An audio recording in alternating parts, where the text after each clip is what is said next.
Stephanie, hi. Hello. How are you? How's it going, Scott? Good to be hanging with you here in Host City. It's amazing. Welcome to Super Bowl 60 in the incredible San Francisco Bay Area.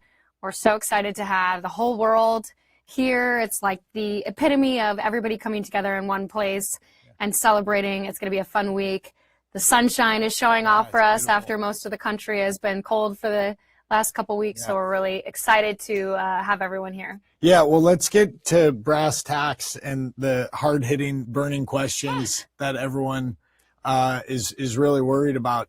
If I'm new to town, am I getting in a Waymo or am I not getting in a Waymo? What's the advice from the local here? You know what? It is a big topic of discussion. I think you should try it. I personally haven't done it yet. But you know, the week is still young. Who knows? We might get a little crazy and try a Waymo. They're everywhere, so you might as well. Yeah. And Stephanie, you spent a good chunk of your career in the golf industry. And when we were catching up and being introduced, you described yourself as a self-proclaimed sandbagging 20 handicapper, which I loved, and I'm stealing that. Who would be your dream foursome if you got to hand select the other three golfers in your group? Yeah. I am a sandbagger 20. I love that. My husband would roll his eyes because he thinks I have more game than I really do, but that's just because he's supportive, right? Yeah. Dream foursome. I never got to play golf with my grandfather. He passed away when I was really young, but he and his buddies opened the golf course. They raised all the money and they built the golf course in my hometown, which has sort of been a catalyst, you know, of my life. It's been a massive moment in our family life. We had a charitable event every year for 30 years. And that really is what I point back to when I started my career in golf, and I would tell everybody, you know, it kind of came back to him. So he would for sure be in it. I hesitate to say somebody like Tiger because I think I would just like embarrass and like make him ashamed. But I have gotten to spend some time with him, and so he's a good time to be around. So maybe I'd add Tiger in there as well. And I think I would bring my husband along just because he's the golfer of the family, and I think he'd enjoy seeing them. Throw him a bone. Let him join the party. Exactly. Wow, what a great answer. And you said the golf course was built in your hometown. That's in Iowa. Hinton, Iowa. So, I grew up in a very small town in northwest Iowa. I am so proudly from a small town. I absolutely love it. It's my sense of peace. Every time I go back, I just feel like a deep breath, you know, of fresh air, largely because there's nothing out there but fresh air, but and amazing, incredible people. I have a huge family. But yeah, it's a little 9-hole, beautiful public golf course there, Deer Run. So that's where my hopes and dreams in the sports world all began. I love it. Great story. We could talk about golf all day, but we should probably talk about life in the NFL. Let's talk about anything. Yeah. Okay. Tell me, most importantly, what is the most exciting non-football related project that you have going on at Levi's Stadium, either that you've just finished or something that's coming up in the near future? Non-football related is like such an interesting caveat. I mean, I think we're just so excited about Levi's Stadium. We just completed, prior to this season, a 2-year, $200 million renovation. And that included everything from redoing all of the suites to adding this really incredible new speakeasy style club space that's right at the base of the stadium, like event level. So you're going to be able to see the other team run out when it's all said and done. It's called the Elevate Club. We installed brand new 4K LED video boards. They're the largest LED video boards in 4K in the NFL. We do glass-to-glass 4K, so what that means is every single thing from all of the cameras that we use, through all of the different production mechanisms, all the channels, the back end, right, all the way up to the video boards, it's all in 4K. We're the only ones to do that. And so we're really proud of that. We added a third layer of LED, we added sport lighting, and we really put in a new strategy this year of engaging with our fans and like actually having them participate. And they latched onto it, and they were incredible. And so our Voice of the Fan scores, it's a measurement that the NFL does in terms of your game day entertainment. We were the most improved team year over year. So I'm just so proud of that. I feel like we barely scratched the surface with what we've gotten done this past year. And I think making it genuinely that world-class destination for sports and entertainment is something I'm really excited about. Well, Stephanie's here. She won't tell you this, but she's here on her media tour this week. I just heard her speak on a panel in the big room next door. And I heard a fascinating stat that you can back or you can adjust for your fan base.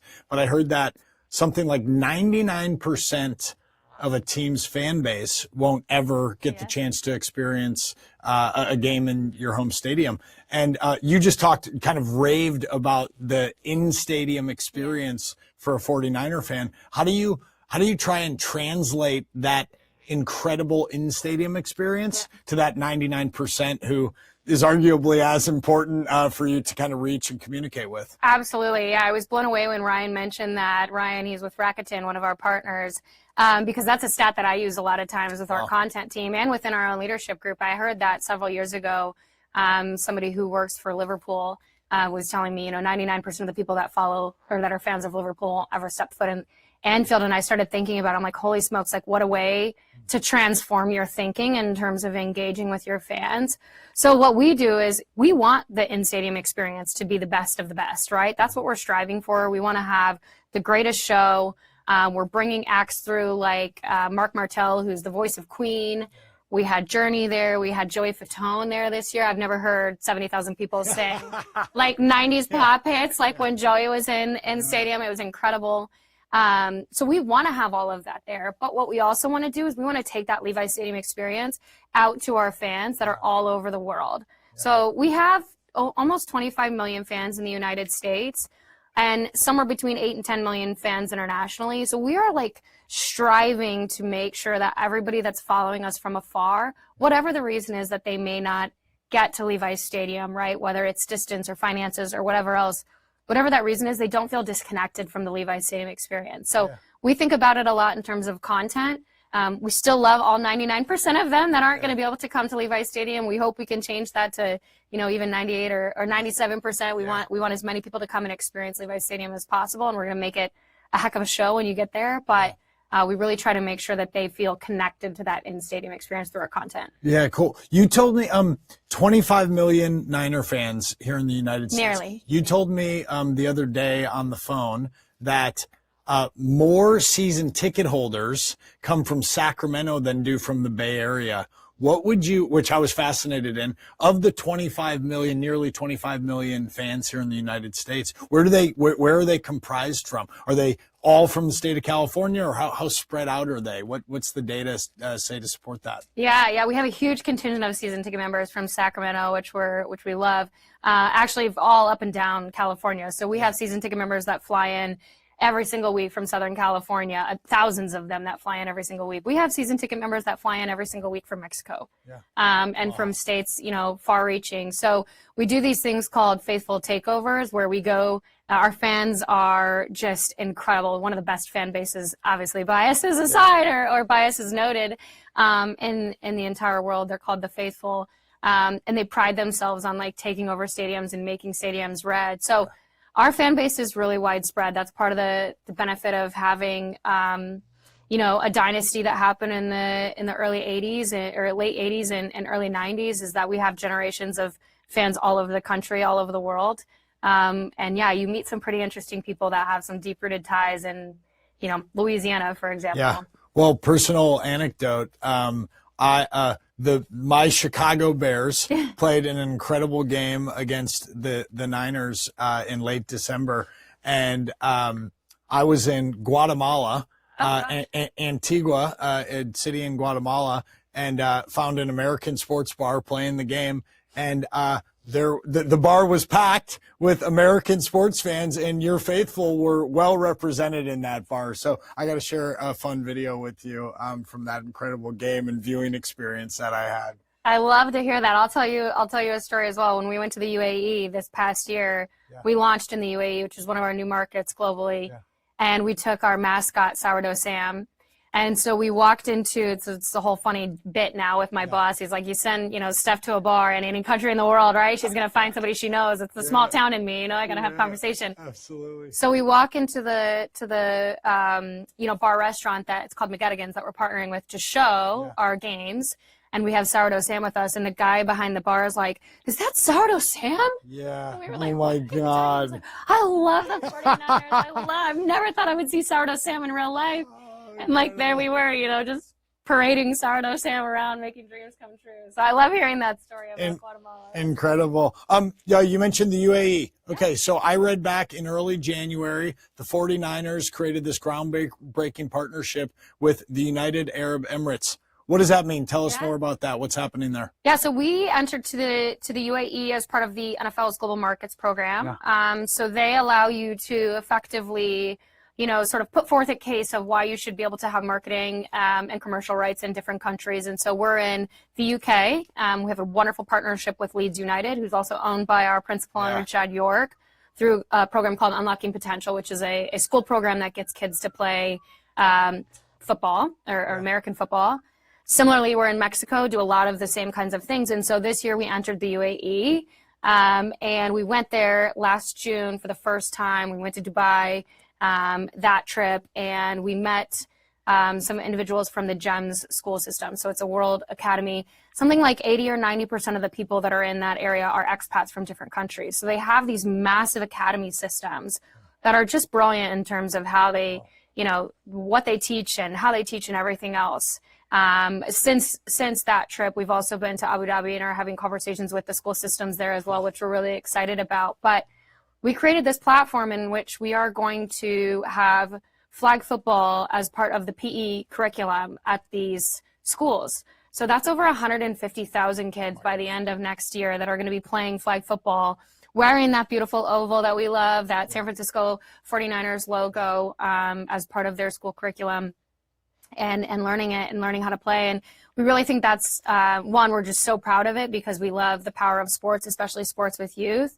But also it's a pathway, right? Flag football is now going to be in the Olympics starting in 2028 and hopefully in 2032 in Australia as well. And so it's just introducing, tens of thousands, over 100,000 kids to the sport. And, we're really, really proud of that and excited to see where it goes. And we have a wonderful partner in Elevate, who's our international marketing agency of record. They have offices all over the world, but they are in Dubai helping to power that. Wow. And the UAE partnership with the Niners, is that exclusive? That territory is exclusive to you guys? There are a couple other teams that are in that market as well.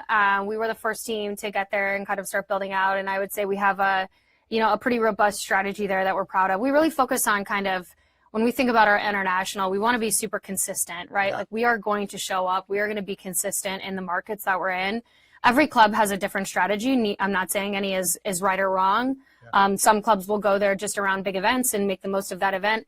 Some clubs will go there and try and sort of like license their brand out to, different things that already exist. For us, we really want to have kind of that personal touch. So our commitment to these countries that we're in is consistency, and we do that via community and content and competition, which competition is obviously flag football. So there are a couple other clubs in that market. I think almost every single market that's in the NFL GMP allotment has multiple clubs in it at this point. Yeah. So. Wow. Well, the audience is going to want to learn more, I am certain, because this is a really fascinating topic. Since we have to wrap, I'll leave you with the final question. Should we expect to see a 49ers game internationally in that territory at some point in the near future?